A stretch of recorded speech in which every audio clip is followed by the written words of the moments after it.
우리 하나님의 말씀 요한계시록 3장 14절입니다.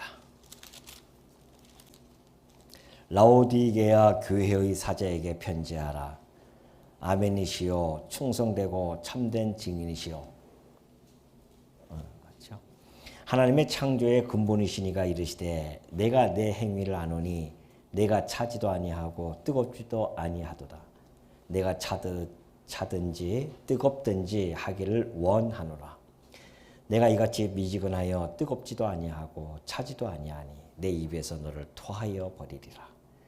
내가 말하기를 나는 부자라 부유하여 부족한 것이 없다 하나 내 곤고한 것과 가련한 것과 가난한 것과 눈먼 것과 벌거벗은 것을 알지 못하는도다.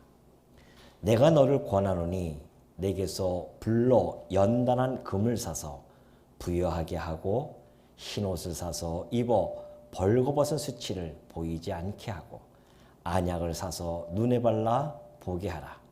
무릇 내가 사랑하는 자를 책망하여 징계하노니 그러므로 네가 열심을 내라. 회개하라. 19절까지 봉독해 드렸습니다.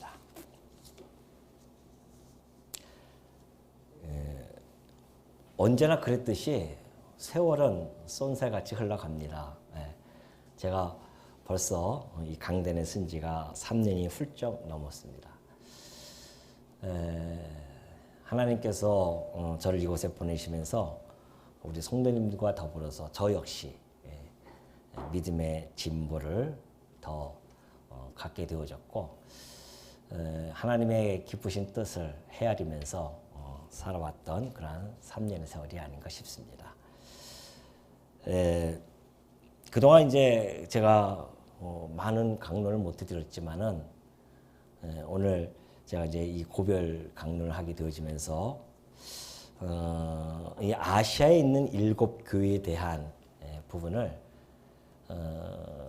뭐 자세히는 다룰 수 없지만은 간단하게라도 좀 다루면서 이 시대에 우리가 얼마나 경각심을 가지고 임해야 되는 것을 다시 한번 마음속에 좀 다짐하는 그런 시간을 갖고자 이 말씀을 택했습니다. 물론 7 교회라고 하는 것은 어떤 혹자들은 뭐 혹자가 아니라 신천지는 그렇습니다. 요즘 신천지가 그렇게 그냥 요한계시록을 가지고서는 망나니 춤추듯이 그렇게 춤추고 있는데 얼마나 담대하고 당당하게 전합니까? 근데 그들이 전하는 것이 얼마나 허접한 이야기인지를 잘 알 수 있어요. 이 7 교회에 대한 문제를 이야기할 때 7 교회가 자기네들의 신천지의 뿌리인 유재열의 장막 성전에 대해서 이야기한 것이다라고 뭐 직접적으로 노골적으로 그렇게 대비해서 설명을 해가고 있습니다. 이런 엉터 같은 해석을 하는데도 뭐 수십만 명이 몰린다는 거 아닙니까? 어쩔 수 없습니다. 하나님께서 미혹의 영을 넣으시면은 천하 어떤 장사라도 그곳에 넘어갈 수밖에 없는 것을 알게 되어지고 우리가 이 진리 안에 있다고 하는 것이 얼마나 하나님의 크신 은혜라는 것을 다시 한번 깨달을 수밖에 없는 것이죠. 7 개라고 하는 것은 역사적으로 실존하는 교회입니다. 그때 당시에 소아시아의 교회에 이렇게 있던 교회였었는데요. 특별히 왜 예수님께서는 그 7 개를 택해서 책망도 하시고 칭찬도 하셨을까요? 성경에서 보면 우리 7이라고 하는 숫자라고 하는 것은 완전수라고 합니다. 그러니까 7 교회를 특별히 택한 것은 그 교회를 통하여서 앞으로 예수님 오실 때까지 우리 수많은 우리 교회들이 이제 생겨나고 또 물론 이제 각인적인 교회지만은 또 없어지고 그러지 않습니까? 오고 오는 우리의 수많은 그런 하나님의 택한 백성들, 그 교회들, 세워질 또 교회들, 이런 교회들의 다양한 유형들을 보여주고 있는 그런 대표입니다. 그러니까 모든 시대, 말세죠. 이 말세 시대에 다양하게 나타나는 교회 모습들이 있습니다. 그 교회가 이 초대교회, 이 아시아 7 교회를 통해서 투영이 되어지는 겁니다. 그러니까 이 아시아 있는 7 교회는 곧 이 시대뿐만이 아니라 2000년 동안 모든 교회에게 나타났던 하나님의 칭찬과 책망의 내용이라는 것이죠. 그렇기 때문에 오늘 우리가 이 시대에 살아가면서 아시아에 있는 이 7교회에 우리 주님이 하셨던 그 말씀에 대한 정말 어떠한 말씀을 칭찬하셨고 어떠한 말씀을 책망하셨는지를 잘 살펴봄으로 말미암아 칭찬의 말씀은 우리가 계속해서 지향을 해야 되고요. 책망의 말씀은 우리가 경각심을 가지고 지양을 해야 하는 그런 내용입니다. 자, 뭐 긴 시간이 아니기 때문에 간단하게 제가 말씀드리겠습니다. 먼저 에베소 교회를 향한 이야기입니다. 요한계시록 2장 2절입니다. 내가 내 행위와 수고와 내 인내를 알고 또 악한 자들을 용납하지 아니한 것과 자칭 사도라 하되 아닌 자들을 시험하여 그의 거짓된 것을 내가 드러낸 것과 또 내가 참고 내 이름을 위하여 견디고 게으르지 아니한 것을 아노라. 여기까지가 이제 칭찬입니다. 그리고 그러나 너를 책망할 것이 있나니 너희 처음 사랑을 버렸느니라. 에베소 교회는 뭐 여러분 잘 아시는 교회입니다. 바울이 가서 복음을 전하고 정말 그 세차게 복음의 역사가 일어났던 교회였습니다. 근데 예수님이 네 행위를 내가 안다는 겁니다. 네 수고로움도 알죠. 너희들이 복음을 위해서 행했던 그 선행들 그리고 참고 견뎌냈던 그 인내들 뿐만이 아닙니다. 악한 자들을 용납하지 않았다고 하는 것은 악에 대해서 배격을 하고 또한 교회의 질서를 확립하기 위해서 얼마나 애쓰는지 몰라요. 뿐만이 아니에요. 주를 위하여 성실히 행했던 모습들을 잘 보여줬습니다. 그러니까 바울이 전했던 그 복음을 진수를 지키고자 얼마나 애쓴 교회인지를 잘 알 수가 있죠. 아주 정통을 고수하면서 했던 교회였습니다. 아주 열심도 있었어요. 이런 것들은 우리가 본받을 만한 교회입니다. 그러죠? 충분히 본받을 만하죠. 그런데 문제는 처음 사랑을 버렸다는 겁니다. 우리가 처음에 예수 그리스도를 만나고 부활하신 그리스도를 만나고 그리고 그 복음을 듣고 우리가 그리스도의 도를 통하여서 구원에 이르게 되었다고 하는 그래서 그 기쁨은 이루 말할 수가 없었잖아요. 그리스도의 사랑을 깨닫고 우리가 얼마나 많은 성도들 간의 사랑을 나누면서 살아왔습니까? 근데 문제는 시간이 흘러가면서 처음 사랑을 그리스도에 대한 사랑을 버립니다. 역사적으로도 보면요, 지식이 한참 막 이렇게 융성하게 되어질 때는 사람들이 지식에 막 빠져가지고서는 지식을 갖다가 공부합니다. 그러다 보니까는 그 지식에 치우치다 보면은 감정이 메말라져요. 그래서 꼭 보면은 주지주의가 한참 성행하고 나서는 주종주의가 나타납니다. 그래서 감성에 의해서 어떤 경험, 감정을 중요시 여기는 그런 역사를 반복하는 것을 볼 수가 있는데 우리 교회도 마찬가지입니다. 우리 한때 우리 말씀 듣는 교회가 얼마나 정말 이 복음을 가지고서는 애쓰고 지키려고 수고했습니까? 그래서 정말 칼처럼 비질리는 갈라냈겠다고 그렇게 하면서 열심히 했는데 어느 순간부터 그런 소리가 들려왔습니다. 저기에서 들려왔어요.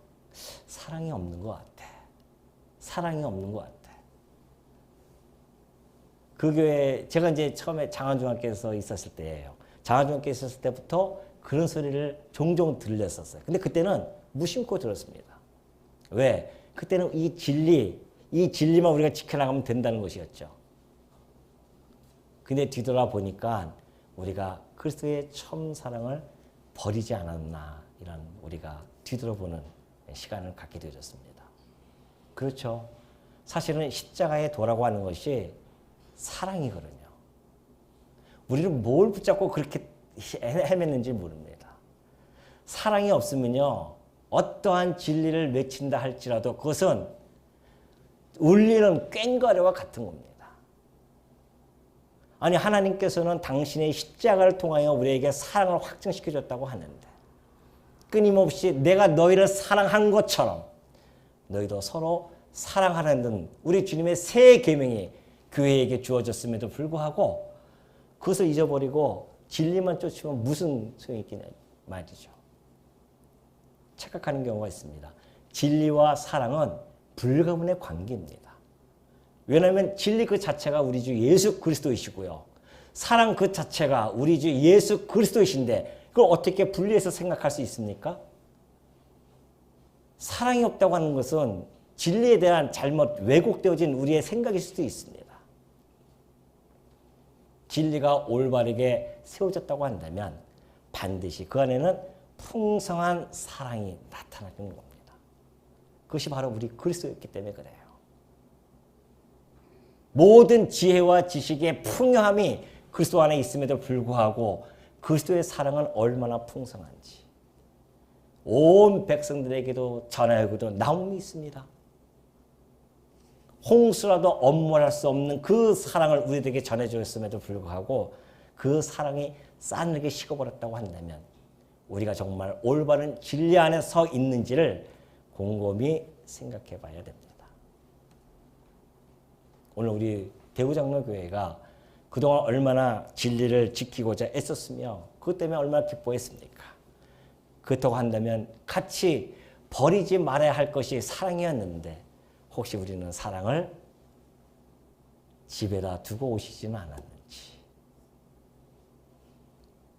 곰곰이 생각해 보시고 정말 우리가 사랑을 다시 한번 회복하는 그런 교회가 되었으면 참으로 좋겠습니다. 서머나 교회에는 또 어떤 칭찬이 주어졌을까요? 계시록 2장 9절입니다. 내가 내 환난과 궁핍을 알거니와 실상은 내가 부유한 자니라. 자칭 유대인이라 하는 자들의 비방도 알거니와 실상은 유대인이 아니요 사탄의 회당이라. 너는 장차 받을 고난을 두려워하지 말라. 볼지어다 마귀가 장차 너희 가운데에서 몇 사람을 옥에 던져 시험을 받게 하리니 너희가 10일 동안 환난을 받으리라. 네가 죽도록 충성하라. 그리하면 내가 생명의 관을 내게 주리라. 서머나 교회는요 환난과 궁핍 가운데 있었습니다. 가난했어요. 환난 속에 있으니 또 궁핍할 수밖에 없죠. 그래서 가난한 교회였었습니다. 근데 우리 주님이요 그 교회를 향해서 뭐라고 격려를 해주신 줄 아닙니까? 실상은 네가 부유한 자야. 이런 큰 격려가 어디 있습니까? 표면적으로 보면은 환난 가운데 궁핍 속에서 있는 그 서머나 교회를 향해서 우리 주님이 격려해 주는 그 말씀이 아니라 실상은 네가 부유한 자라는 겁니다. 너희는 왕 같은 제사장이고 내가 너에게 구속이라고 하는 그 큰 은혜의 선물을 주었을 뿐만이 아니라 너희들은 신령한 몸을 가지고 영원한 기업을 상속받는 자들이라는 겁니다. 이 얼마나 부유함입니까? 이 얼마나 영적인 부유함이 우리에게는 주어졌습니까? 교회에게는요 그 영적인 부유함을 주신 겁니다. 세상에 부유함이야 썩고 쇠하고 없어지는 거 아니겠어요? 우리 주님께서 주시는 것은 썩거나 쇠하거나 없어지지 아니한 영원한 성질을 가진 겁니다. 우리는 그걸 가졌어요. 그렇기 때문에 비록 환난 속에서 궁핍함에 처한다 할지라도요. 그것은 없는 자 같아요. 그래서 막 근심해요. 근심하는 자 같으나 항상 기뻐할 수 있는 자라고 바울이 얘기했습니다. 너희가 가난한 자 같이 보이지만은 그러나 실상은 모든 자들에게 부유하게 할 수 있는 자들이라는 겁니다. 그렇죠? 우리가 가지고 있는 것이 부유함이 뭡니까? 복음 아니겠어요? 복음처럼 큰 부유함이 없습니까? 복음을 통해서 우리는 영원한 기업을 소유할 수가 있는 건데 그걸 누릴 수 있는데 그것도 왕 같은 제사장으로서 우리의 하나님을 섬기면서 영원토록 찬양하면서 살 수 있는 그 바늘에 설 수 있는 건데 그러니까 바울이 그러잖아요. 우리는 비록 없는 자 같다 할지라도요. 실상은 다 가진 겁니다. 다 가졌죠. 영원한 기업을 가졌으면 다 가진 겁니다. 우리 주님께서 하시는 말씀이 그러니 너희들 고난을 두려워하지 말라는 겁니다. 10일 동안 환난을 받는데요. 옥에 던져서 시험을 받는다 말입니다. 그러면 예수님께서 내가 피할 길 줄 테니까 잘로 좀 피해가라. 이렇게 말씀해 주면 좋은데 뭐라고 하십니까? 죽도록 충성하라. 죽도록 충성하라. 죽으라는 이야기입니다. 환난이 오고 핍박이 와서 너희들에게 만약에 죽게 되어진다고 한다면 충성해라. 피할 생각하지 말고 죽으라는 겁니다. 왜? 실상은 네가 부유한 자니까. 실상은 부유한 자인데 뭐가 두려울 것이 있겠냐 말이죠. 다 가진 자인데 이 땅에 거 없어진다 한들, 이 땅에 생명이 없어진다 한들 뭐가 아쉬울 것이 있겠어요. 우리 주님의 이 격려는 오늘 이 시대에 우리들에게 참으로 주어지는 격려가 아닐 수 없습니다. 또 하나가 있어요. 버가모 교회를 넘어갑니다. 버가모 교회는 요한계시록 2장 13절에 잘 나타나 있죠. 내가 어디에 사는지를 내가 아노니 거기는 사단의 권자가 있는 데라. 내가 내 이름을 굳게 잡아서 내 충성된 증인 안디바가 너희 가운데 곧 사탄이 사는 곳에서 죽임을 당할 때에도 나를 믿는 믿음을 저버리지 아니하였도다. 그러나 내게 있어 두어 가지 책망할 것이 있나니 거기 내게 발람의 교훈을 지키는 자들이 있도다. 발람이 발락을 가르쳐 이스라엘 자손 앞에 걸림돌을 놓아 우상의 제물을 먹게 하였고 또 행음하게 하였느니라. 이와 같이 내게도 니골라당의 교훈을 지키는 자들이 있도다. 자, 이 버가모 교회는요, 칭찬을 해주시는데 네가 내 이름을 굳게 잡아가지고서는 죽임을 당할 때도 순교를 당할 때도요 믿음을 저버리지 않았다는 겁니다. 고난과 순교의 위기에서도요 여전히 그 믿음을 지켰던 거 우리 주님이 칭찬하는 말씀입니다. 그래야겠죠. 교회라고 하는 것은 어떠한 고난이 온다 할지라도 혹시 우리의 생명을 놓아야 할 그런 지경에 이른다 할지라도 우리의 믿음을 굳게 지킬 수 있는 것, 이것은 아까 서문화 교회의 그 말씀과 방불합니다. 왜? 영원한 기업을 소유하게 되었습니까? 기꺼이 순교에도 할 수 있는 것, 이것이 바로 복음의 힘이 아니겠어요? 근데 문제가 하나 발생되어집니다. 그 문제가 발람과 니골라당의 교훈을 쫓습니다. 발람이라고 하는 것은 여러분 잘 아시다시피 히브리 그 말로는 백성들을 삼키다, 지배하다 이러한 이름을 가지고 있는 뜻입니다. 그러니까 발람 선지자는 이 뜻이 백성을 삼키어요. 근데 그가 한 것 그 이름처럼 이스라엘을 갖다가 살살 걸림돌 놓아가지고서는 두 가지 책망할 것이라고 했잖아요. 첫째는 우상의 제물을 먹게 하였고 두 번째는 행음하겠다는 겁니다. 근데 그 교인들 중에 몇몇이 그 길을 따라간단 말입니다. 우상의 제물도 마음껏 거리낌 없이 먹고 뿐만이 아니라 거기서 제사를 지내면서 행음하는 모든 행위에 동참되어지는 그러한 자들이 있다는 거죠. 니골라당이라는 것이 똑같은 이야기예요. 니골라로 하는 말 뜻도 발람의 단어와 똑같은 뜻입니다. 백성을 삼키다, 백성을 갖다가 지배하다. 그래서 백성을 살살 삼켜가지고서는 그런 멸망의 길로 끌고 간다는 겁니다. 그런 혼탁한 이런 것들과 결합되어진단 말이죠. 그냥 그런 대로 그냥 갑시다 뭐 그럴 수도 있지 않으면서 그걸 우리 주님께서 지금 책망을 한 것이죠. 사실 지금 이 시대에 보면은 그런 뭐 교회가 한두 명이겠습니까? 한두 개이겠습니까? 물론 믿음을 잘 지키는 성도들도 있지만 어떤 성도들은 세속에 빠져서 이렇게 살아가는 사람도 많이 있단 말입니다. 그런 것들을 교회가 붙들어주고 전체적으로 함께 이것을 심각성을 알고 대처해 나가야 되는데 그냥 손 놓고 있을 수가 있단 말이죠. 그러면 한 명, 두 명 뭐 자기도 모르게 끌려가는 것이죠.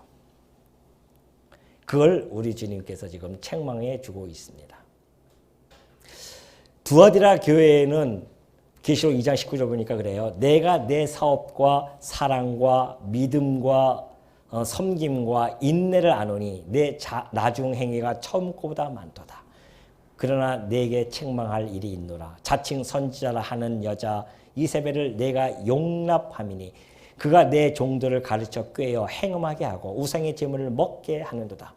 또 내가 그에게 회개할 기회를 주었을 때 자기의 음행을 회개하고자 하지 아니하느노다. 두아디라 교회는요, 에베소 교회와는 상반된 모습을 잘 보여주고 있어요. 거기는 사랑도 있어요. 그죠? 사랑과 믿음과 섬김과 인내 다 있습니다.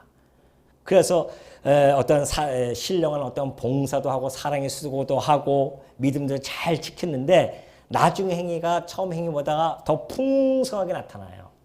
계속해서 믿음의 성장이 되어지고 믿음의 진보를 보여주고 믿음의 행위들이 잘 나타나는 그러한 교회로 보여집니다. 근데 거기에도 역시 마찬가지죠. 이세벨, 거짓 선지자 이세벨이라는 여자를 갖다 용납을 했어요. 교회가. 그러나 받아들였어요. 그래서 그 선지자를 통해서 버가모 교회처럼 우상을 숭배하고 행음을 하게 됩니다. 그러니까 예수님께서 물론 그럴 수 있습니다. 우리가 인간이기 때문에 범죄할 수 있어요. 여러분도 다 범죄하고 살아갈 수 있단 말입니다. 문제는 우리 주님께서 회개할 기회를 주십니다. 그걸 놓치시면 안 돼요. 우리는 살아가면서 범죄하다가도 그냥 계속해서 직진하는 것이 아니라 하나님께서 분명히 우리들에게 회개할 기회를 주심에도 불구하고 회개하지 못하고 그냥 직진하는 경우가 있어요. 그럼 결말은 뭐겠어요? 부르부르 뻔하죠. 커다란 징계를 맞고 그때서야 돌아오는 자들도 참 많이 있습니다. 지혜를 하나님이 주신다고 한다면, 지혜로운 자라고 한다면 비록 우리가 범죄의 길을 가다가도 이 하나님의 말씀이 기억나고 그리고 이 말씀을 보면서 회개할 수 있는 그러한 기회를 우리가 맞이하면서 주님께로 돌아오면은 우리 주님께서는 기꺼이 받아주십니다. 근데 이 두아디라 교회는 회개하지도 않고요. 끝까지 그 길을 감으로 예수님께 책망을 받습니다. 사대 교회는 어떻습니까? 계시록 3장 1절에 보면 그래요. 3절 2절이 그죠. 살았다 하는 이름은 가졌으나 죽은 자래요. 그 사대 교회를 평가하기를 살았다 하는 이름은 가졌어요. 그러나 죽은 자로다. 내 하나님 앞에 내 행위에 온전한 것을 찾지 못하였노니 그러나 사대에 그 옷을 더럽히지 아니한 자 몇 명이 내게 있어 흰옷을 입고 나와 함께 다니리니 그들은 합당한 자인 영고라. 살았다 하는 이름은 가졌어요. 그러나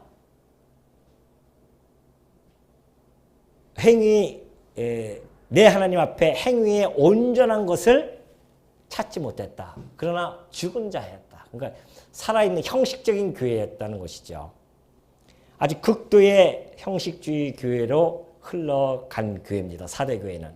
그러니 뭐 영적으로는 무기력해질 수밖에 없고 행함이 없는 그 믿음 속에서 예수님에게 지금 책망을 받을 수밖에 없죠.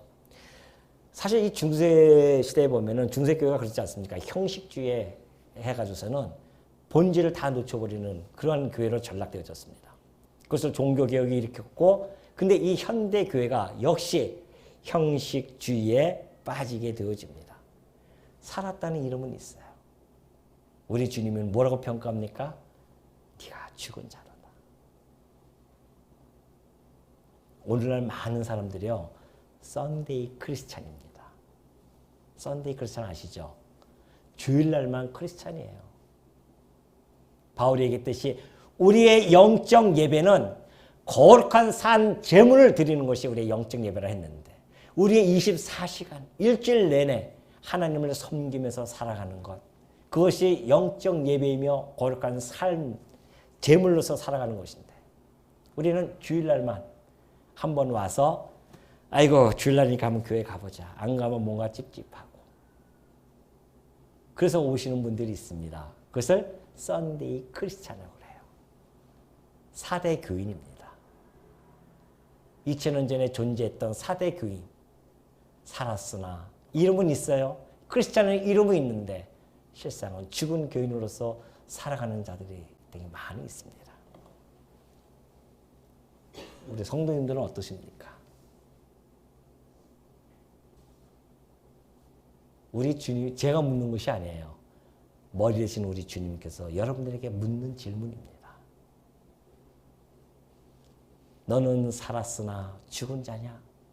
묻는 거예요. 스스로가 대답하시기 바랍니다. 누구에게요? 우리 주님에게 가서 대답하세요. 나는 형식적인 그리스도인으로서만 살아가고 있지 않는지.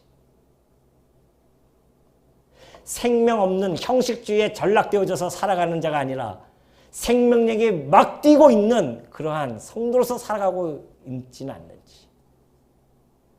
둘 중에 하나 아니겠어요? 생명력이 있는 성도 아니면 생명력 없는 형식주의인 성도. 저는 우리 대구 장로교회가 생명력이 있는, 그래서 그 교회가 팔딱팔딱 뛰는 그런 교회가 되었으면 하는 바람입니다. 영적으로 무기력해져 가지고서는 앉아있는 그런 교회가 아니라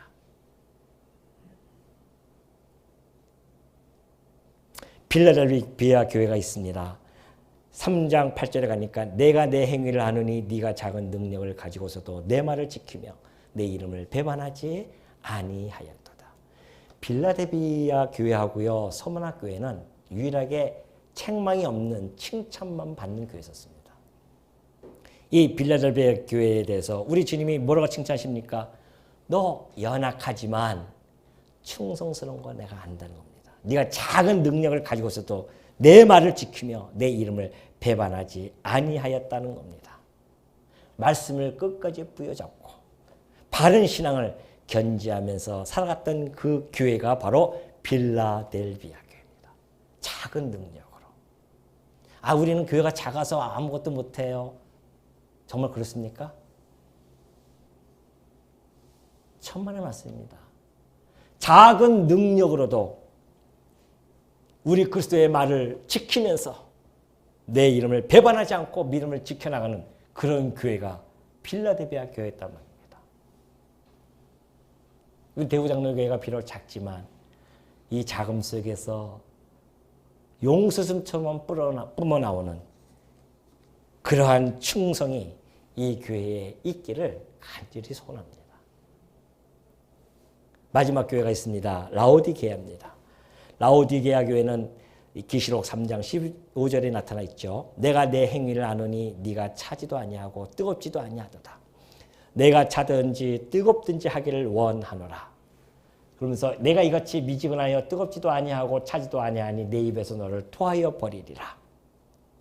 내가 말하기를 나는 부자라 부유하여 부족한 것이 없다 하나 내 곤고한 것과 가련한 것과 가난한 것과 눈먼 것과 벌거벗은 것을 알지 못하는도다. 라오디게아는요 서머나 교회와 상반된 교회죠. 서머나 교회는 가난하지만 부유하다고 칭찬받은 교회고요. 이 라오디게아는 부유하나 가난한 교회입니다. 완전히 달라졌어요. 부유해요. 왜 이 지역이 상업지역이고 돈이 많이 버는 지역입니다. 돈을 많이 법니다. 근데 문제는 여기는 칭찬도 없어요. 예수님이 한번 칭찬도 않고 그냥 차지도 않고 뜨겁지도 아니한 그런 신앙을 보여줍니다. 오죽하면 우리 주님께서 내가 토하여 버리겠다. 우리 주님이 이 정도 진노의 책망을 하시는 것은 대단한 겁니다. 무서운 거예요. 토하여 버릴 정도로 미지근해가지고서는. 그들이 얼마나 교만한지 아십니까? 나는 부자라. 나는 부유해서 부족한 것이 없다라고 하는 자들입니다. 오늘 우리 현대교회의 모습 아니겠어요? 아니 그렇게 우리 하나님께서 이스라엘 백성들에게 너희들 그 땅에 들어가면 먹고 배부르면 나를 갖다 까마득하게 잊어버릴 거야. 이 말씀을 갖다가 그들에게 해준 말씀은 오늘 이 시대에 사는 우리 말세에 살고 있는 성도들을 위한 교훈의 말씀이었단 말입니다. 뭐 하나 부족한 거 있어요 요즘? 궁핍합니까? 환난을 받습니까 우리가? 예수님을 전하면 좀 조롱은 받을 수 있겠죠. 그렇다고 또 바울처럼 돌에 맞아서 우리가 쓰러집니까? 먹고 사는데 뭐 지정이 있습니까?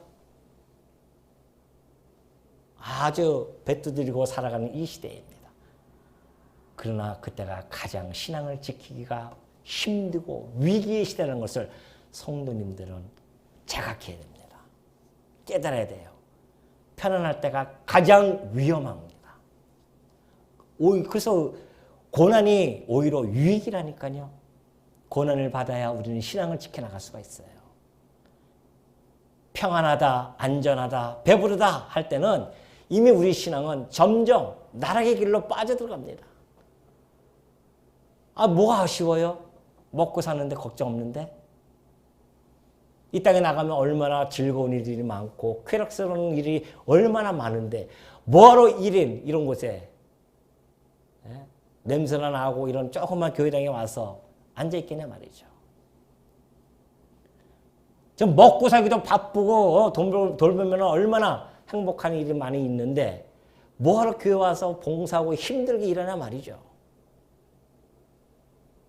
그런 교회가 지금 너무나 많습니다. 오늘 이 라오디게아 교회는 오늘 우리들에게 참으로 경종을 울리는 교회가 아닐 수 없죠. 이 세태를 쫓아서 인기를 누리면서 물질적 부를 누리면서 이미 세속화되어진 교회.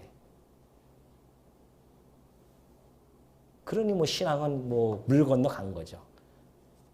이런 어떠하리 저런들 어떠하리 그러면서 살아가는 거 아니겠습니까? 정말 그렇습니까? 우리 그리스도께서 십자가에서 죽으신 그 십자가의 도가 그 정도 가치뿐이 안 됩니까? 여러분이 먹고 사는 그 일에 더 귀중해서 이 교회 일이 소홀히 여길 정도로 이 교회가 그렇게 한착해 여겨집니까? 바울은 뭐라고 하는지 아십니까? 그리스도께서 내게 주신 그 사명, 하나님께로부터 은혜의 복음, 이 은혜의 복음을 전함에 있어서 내 생명을 조금도 아끼지 않겠다고 하면서 그 환난과 핍박이 기다리는, 결박이 기다리는 그 예루살렘으로 들어가지 않습니까?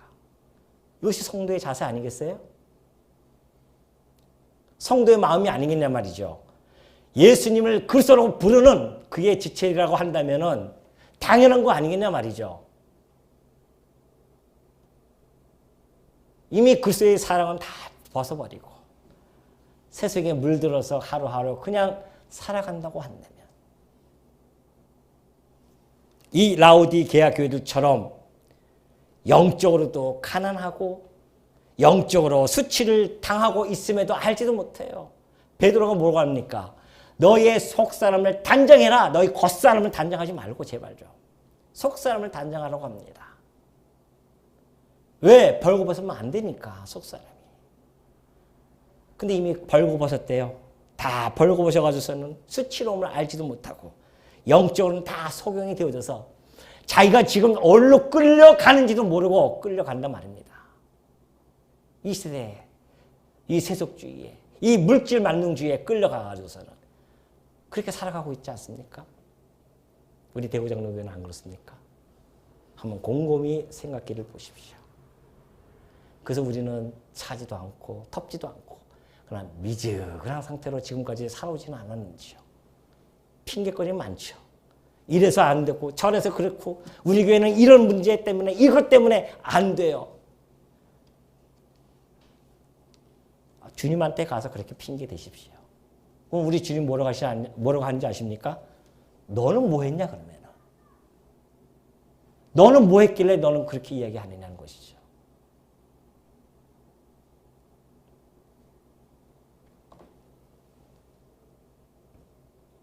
우리 주님께서 하시는 말씀입니다. 제가 하는 이야기를 듣지 마시고 오늘 이 시간 우리 주님께서 여러분들에게 하는 이야기입니다. 대구 장로교회에 대해서. 이 아시는 7교회에 나타나는 현상이 우리 교회는 안 나타나냐 말이죠. 그러면 책망과 칭찬을 우리가 잘 들어서 책망할 그 책망이 있는 교회라고 한다면 정신 바짝 차려야 되죠.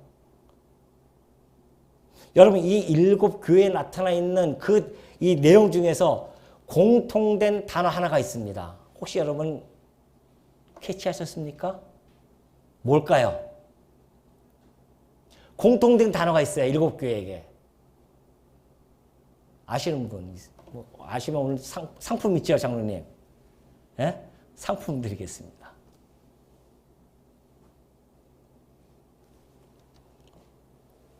내가 내 행위를 아노니.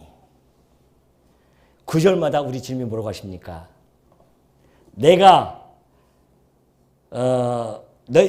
에베소 교회도 네가 견디고 게으르지 아니한 것을 내가 안다. 아노니. 내가 어디에 사는지 내가 아노니. 네가 행한 행위를 내가 아노니. 그것이 다 7교회에 주어집니다. 그리스도께서 안 돼요. 우리 눈에 지금 안 보이니까 우리는 안 보이시나 보다 해가지고 행동을 취하는데 아니에요. 우리 주님은 다 아신다는 거예요. 지금 7교회 행하는 모든 책망할 내용들, 칭찬한 내용들 다 알고 계신다는 겁니다. 무엇을 감출 수 있겠습니까? 주님 앞에 가면은. 우리 주님의 말씀이신데 하나님의 말씀은 살아 운동력이 있어서 우리의 관절과 골수, 우리의 영혼, 마음 다 쪼개서 찔러 쪼개서 다 드러내 주시는데 다 아신단 말입니다.